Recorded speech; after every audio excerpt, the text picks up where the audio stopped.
we call our future is the shadow that the past projects in front of us. Marcel Proust. Student protests in Serbia have been gaining momentum since the collapse of the train station in Novi Sad in November. And as they keep going and keep growing, it's clear that their list of complaints is not getting any smaller. But while the Serbian government alternately attempts to deal, and blames foreign influences for the outpouring of anger toward their rule, truthfully, this sort of student eruption is almost a sacred part of history in the Balkans.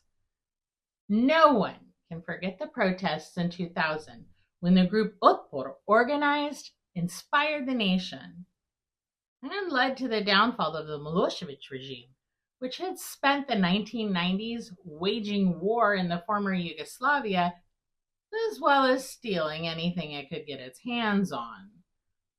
Just a few years earlier, Serbian protesters had danced in Republic Square and gathered on bridges wearing shirts emblazoned with targets in a protest directed toward NATO.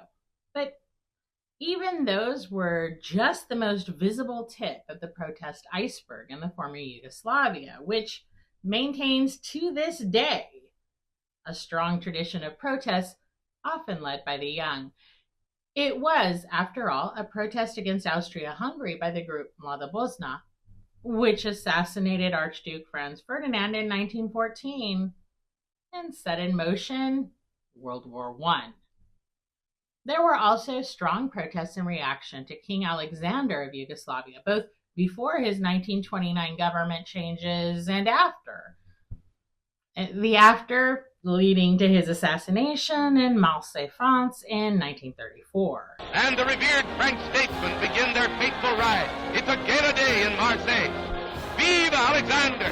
Vive le roi! Oh, they've been shot!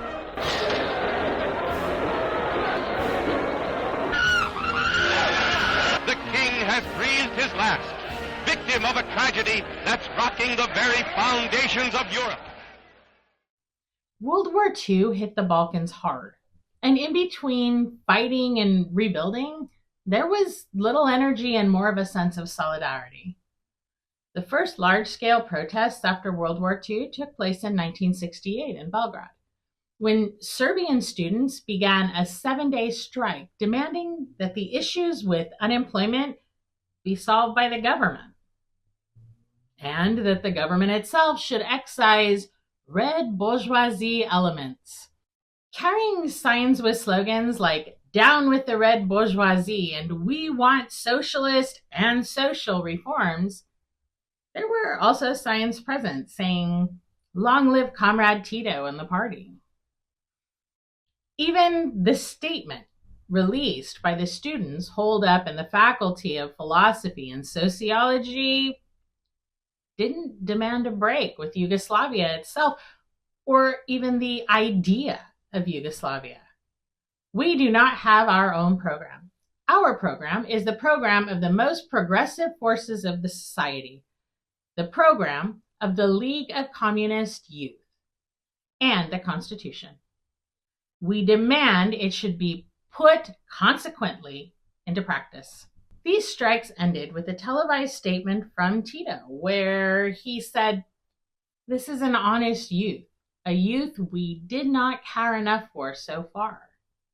There was also a promise to implement some of the demands, and the students were asked by Tito to return to class. They did.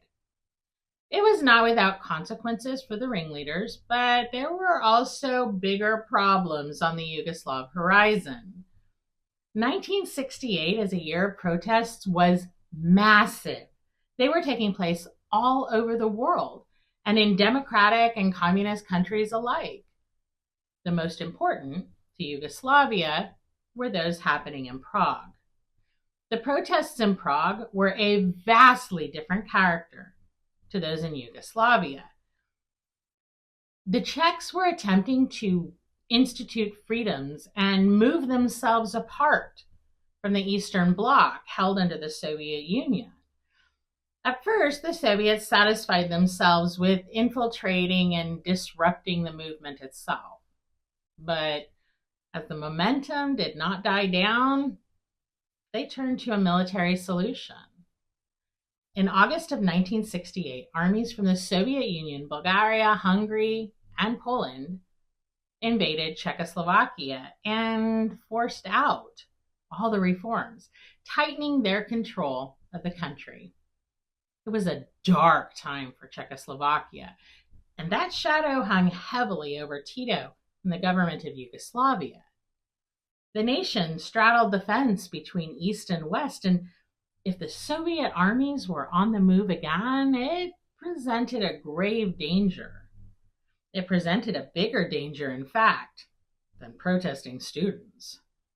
But this wasn't the end of student voices in Yugoslavia.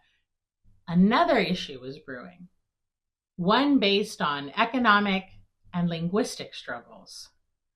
As a republic with significant access to foreign currency, Croatia resented the dominance of Serbian banks and the inability to hold on to the foreign currency they had access to.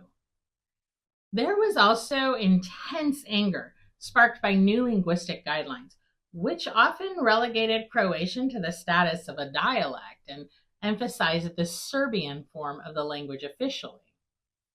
Hotels in Dalmatia, where the tourism industry was the source of so much foreign currency, were being purchased by large Serbian companies, which the Croatians blamed on corruption and bribery. The argument was increasingly being channeled into ethnicity and a struggle against the way multi-ethnic policies were being carried out. Although Serbs were 39% of the population of Yugoslavia, they held 67% of civil service positions and comprised about 60 to 70% of the Army's officer corps. In Croatia alone, Serbs were 15% of the population, but half of the police force. A national awakening was taking place in Croatia, one that included monuments for historic Croatian heroes, a revival of literature, and a resurgence of traditional songs. The Catholic Church began to take on more importance as an element of Croatianness. So, when the communist candidate for the dean's position at Zagreb University lost the election, and non-communist candidates took most of the lower positions, things became truly problematic for those in charge. Tito requested arrests. The Communist Party of Croatia refused those arrests, and protests began to erupt. At the same time, rhetoric began to escalate. Beyond language equality and ethnic representation in the government, now voices on the edge began to shout for autonomous provinces and annexations of slivers of Bosnia and Herzegovina. In April 1971, an ominous call came in for Tito from Leonid Brezhnev in the USSR. Brezhnev was an avowed hardliner, most known for two things: ruthlessly putting down the Prague Spring in 1968 and the Brezhnev Doctrine.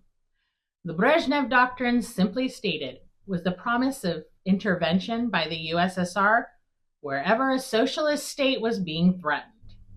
This, of course, was merely a reiteration of what the Soviet Union had done during the Hungarian Revolution of 1956. It was nothing new.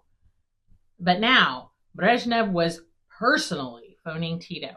He was personally and purposefully mentioning the trouble Yugoslavia was having with students and the threat that might pose to the Yugoslav socialist state. And, worst of all, he offered to help. Brezhnev was basically offering to repeat Czechoslovakia in Yugoslavia.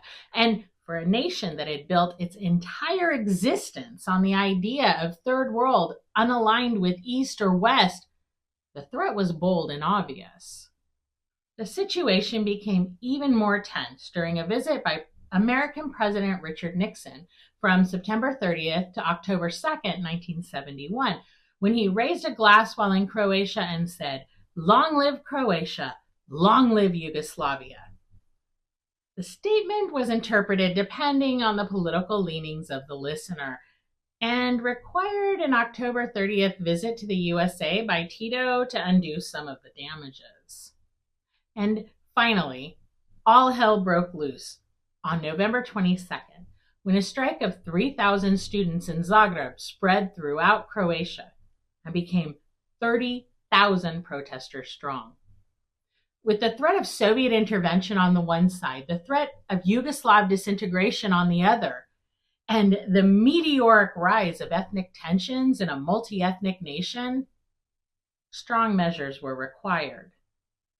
Tito invited the leaders of the Croatian Communist Party to one of his hunting lodges on December 1st for a summit where the law was laid down. He then gave a speech to the nation warning of the dangers of a counter-revolution. In the face of these consequences, the students called off their strike. But in the face of all the other pressures boiling within the Yugoslav pot and outside the pot in the case of the Soviet military, calling off the strike wasn't going to be enough.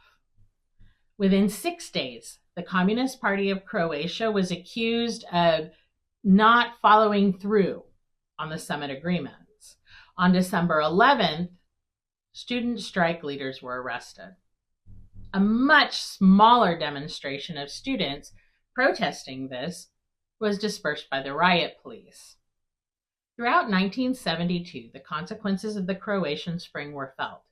Mass expulsions from the Communist Party of Croatia, as well as purges of the media, writers, filmmakers, and university staff.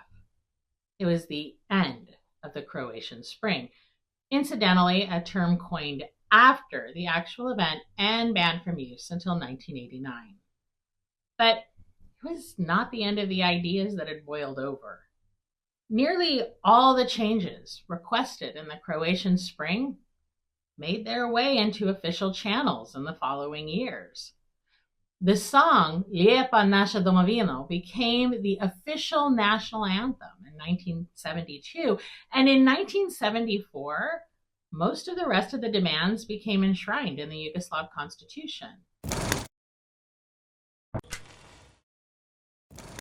But as we now know with perfect hindsight, it would all erupt yet again, and far more violently, in 1991.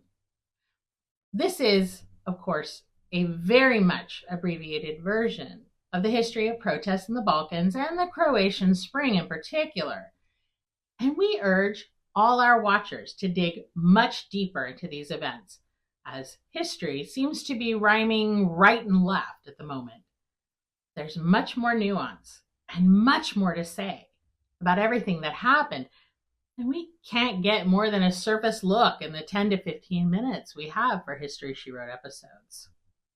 But the world today cannot be understood outside and apart from the world of yesterday.